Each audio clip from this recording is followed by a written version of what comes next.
साधना के अनुभव 18वां अध्याय पृष्ठ क्रमांक 314 से पृष्ठ क्रमांक 316। एकाग्रता की रुकावटें।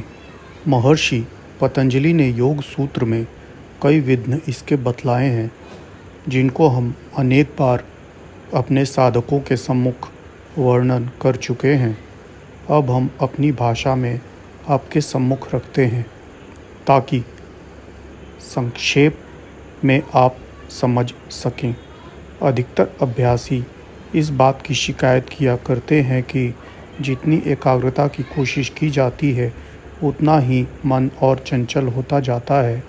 यह बात उनकी किसी हद तक बिल्कुल ठीक है, क्योंकि दुनिया के कानून और प्रतिक्रिया है, जिसका प्रभाव अंदर और बाहर एक सा रहता है। जैसे गेंद को जितनी ऊंचाई में फेंका जाए, उतनी वेग से वह नीचे आता है, उसी तरह जो दबाव मन पर डाला जाता है, उसकी प्रतिक्रिया होती है। गहरी दृष्टि से देखने में उसका कोई तत्व दिखाई नहीं देता है। यह सब अभ्यासों की कम हिम्मती और अज्ञानता की बात है। मन का स्वभाव चंचल है। साधक उसे स्थिर रूप में देखना चाहता है। इस स्थिरता का मन विरोध करता है और हमारे व मन की शक्तियों के दरमियान संग्राम छिड़ जाता है। इस संग्राम में विजय प्राप्त करने का उद्यम ही अभ्यास कहलाता है। अभ्यासियों को उचित है कि अभ्यास के समय जो विचार मन में उठते हैं, उन पर दृष्टि न रखें। मन में शुभ विचार उठते हैं और अशुभ विचार भी। बुरे विचारों को न आने दें। यदि आ जाएं तो उन्हें झटका दे के निकाल बाहर फेंक दें।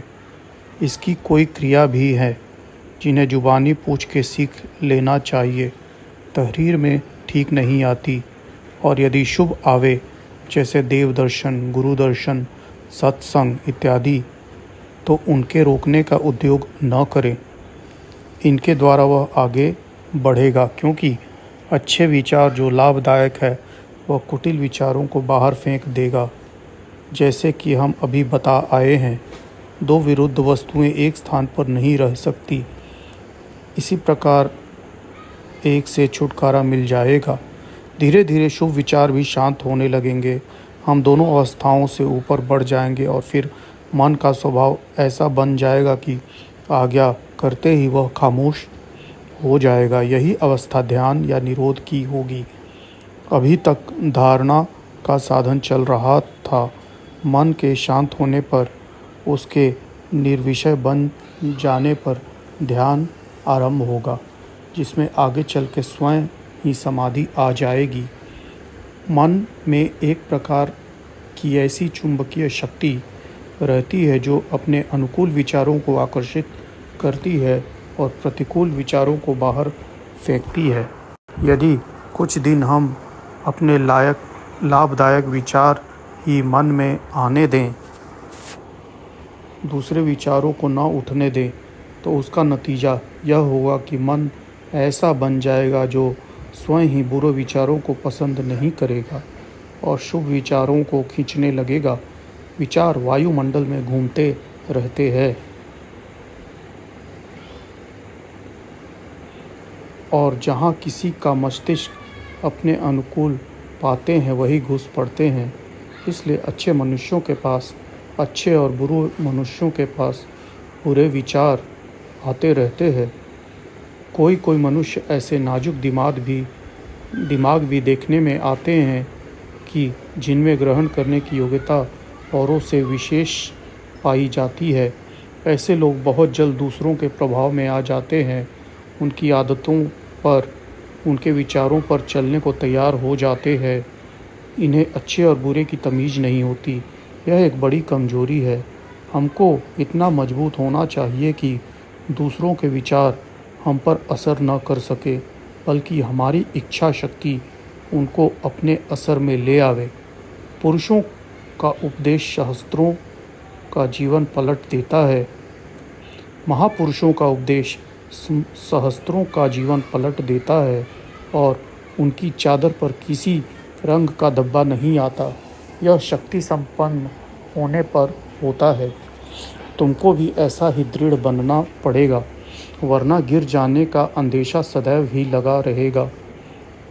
एकाग्रता के साधन से मन में ऐसी शक्ति उमड़ खड़ी होती है और ऐसा मनुष्य बाहर से आने वाले विचारों पर अधिकार प्राप्त कर लेता है।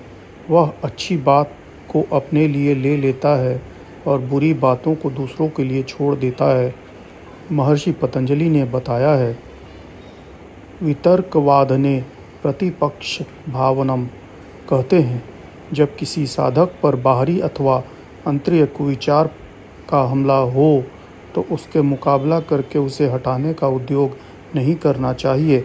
ऐसा करने पर उसकी प्रतिक्रिया आरंभ हो जाती है और वह अधिक तेज़ी से मुंह फाड़ के हमें खाने दौड़ती है।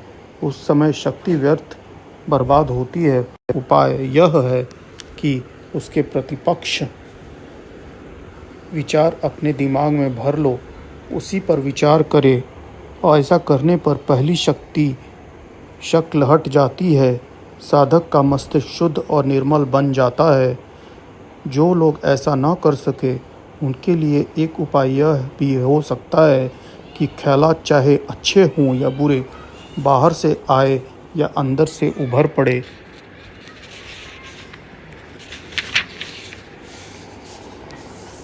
इनमें से किसी बात की ओर ध्यान न दें और अपना काम करते रहें। इस तरह विचार पर तवज्जो न देने से स्वयं ही विचार जाते रहते हैं। अपना काम करने से तात्पर्य यह है कि अपने लक्ष्य के सिवाय किसी दूसरे विचार की ओर देखा नहीं। ऐसा सरोकार जब नहीं रखा जाता तो थोड़े दिन पीछे मन ऐसा बन जाता है जो बुरे विचारों को अपने में प्रवेश ही नहीं होने देता। संसार की प्रत्येक वस्तु हम जिन्स को खींचती है। तुमने अपने मन जिस प्रकार के मैटर से बनाया है वैसा ही मैटर उसकी ओर आता है। उसे बुराइयों से छुड़ा के अच्छाई के रास्ते में बढ़ाओ, अच्छे सांचे में उसे डालो, अच्छे विचार खींच खींच के आएंगे। इससे जीवन उच्च बन जाएगा। विचारों का एक समुद्र हमारे चारों ओर लहरा रहा है। उनको उचित है कि उसके अंदर डुबकी लगा के उसमें मोती चुन लावें और गंदे व खारी जल को हाथ न लगावें। हम अपने पात्र को गंगा जल से भर लें, फिर दूसरे नापाक जल के लिए उसमें गुंजाइश ही नहीं रहेगी।